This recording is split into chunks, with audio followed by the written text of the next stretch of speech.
Tonight we're making an Indian dish with chicken breast and chicken thighs.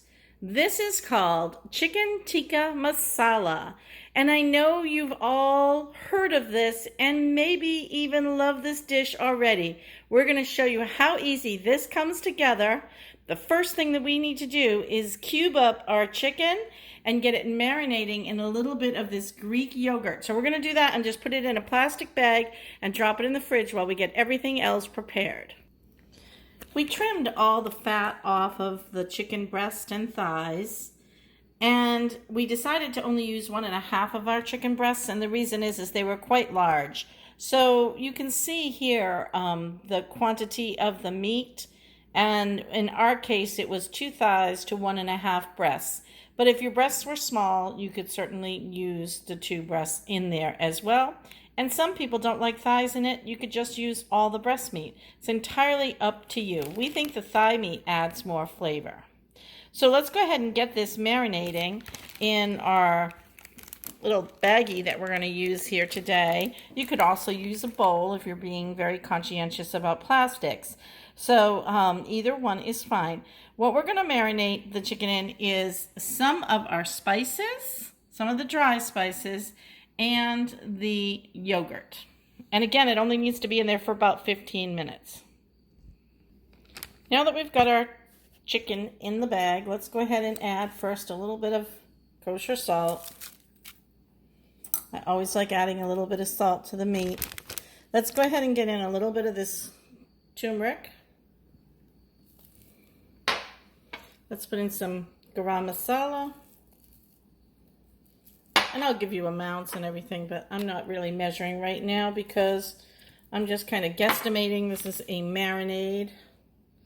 So, and paprika. So we got chili powder, turmeric, garam masala, a little bit of salt, and some paprika in there. Let's get our Greek yogurt in there. That is a half cup of Greek yogurt. And now we're going to go ahead and just close up the bag and move it all around in there and let it marinate up. Keep just massaging that bag and moving it all around until it all looks like it's about the same color. That's how you know it's good. All right, we can just let that sit up for 10 minutes. It does not have to go back in the fridge. It can marinate outside of the refrigerator because we're going to be using this within the next 10 minutes. If you weren't going to be using this right away, if you were preparing this in the morning so that when you get home you could make the dish really quickly, then you would want to make sure you refrigerate that. So we're going to say that's about 2 tablespoons of olive oil, maybe a little less.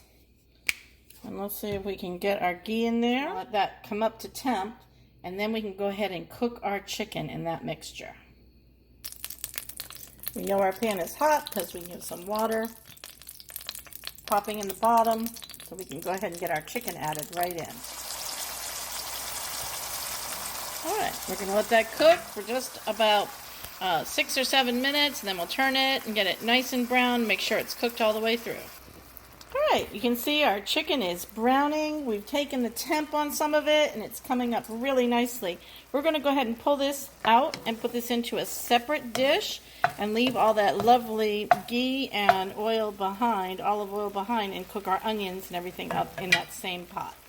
All right, we've got the chicken removed into a separate dish. Let's go ahead and get those onions right into that lovely ghee and oil. We can also get in our ginger, so let's go ahead and get some fresh ginger in there as well. Now we got the ginger in that pot as well. Everything is cooking very nicely. Let's give it a little stir.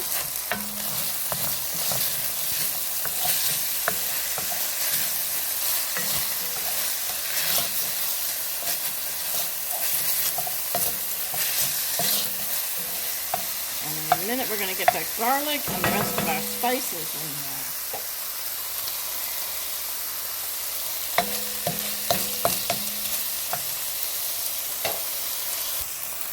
All right, first thing I want to do is get some garam masala in there, and then my garlic.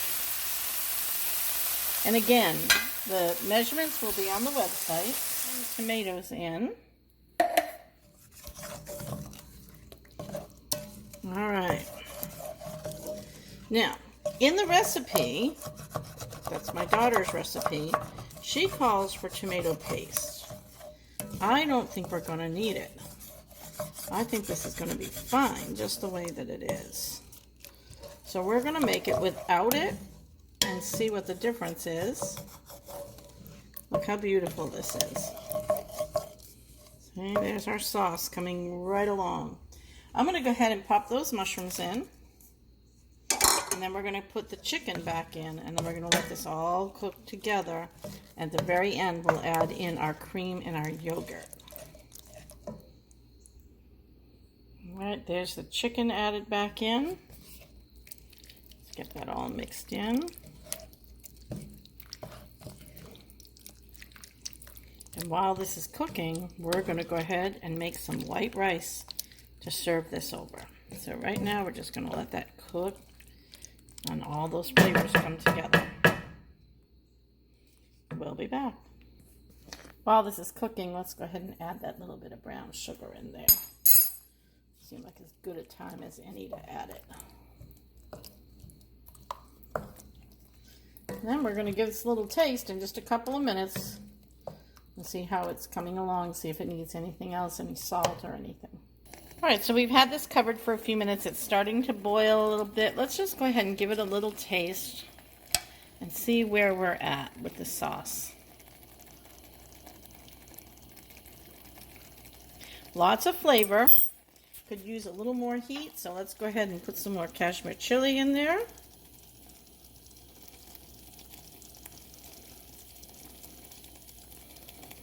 This is supposed to be an Indian dish with a little bit of heat to it.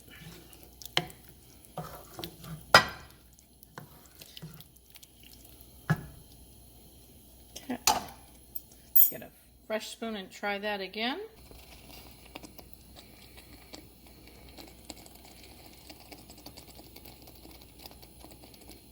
And that's got a little more of what I want coming through. I also think I could use a little more garam masala. So let's add a little more of that. A little more chili powder.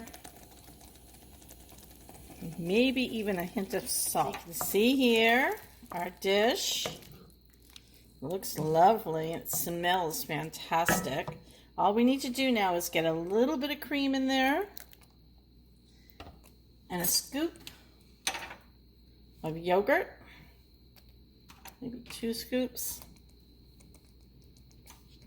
Really get 2 scoops in there. There we go. 2 scoops of yogurt. We can mix this in. If you like yours a little more lighter, then you could certainly add a little bit more cream or a little bit more yogurt.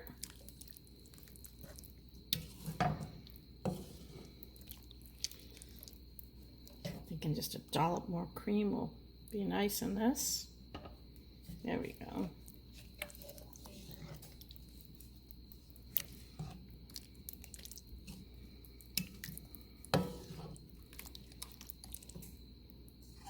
We had a little more yogurt on our spoon, so we might as well not waste that.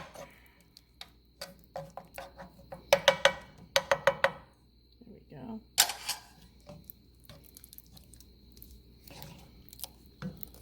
Doesn't that look lovely? We can add a little bit of fresh cilantro in there for flavor, for color.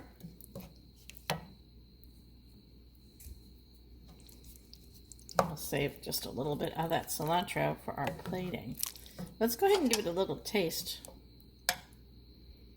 and see where we're at. It's beautiful. I would make this again. So we're going to serve this over rice. We'll show you the final dish in just a minute. What I would highly suggest is you do a lot of this prep ahead of time. Then you could come home at night and just throw this all together. Or you could certainly make a bunch of it and freeze it or have it in the fridge for up to 3 days. Thanks for watching. And here's our final product. It looks fantastic, doesn't it? and it tastes so good. Enjoy.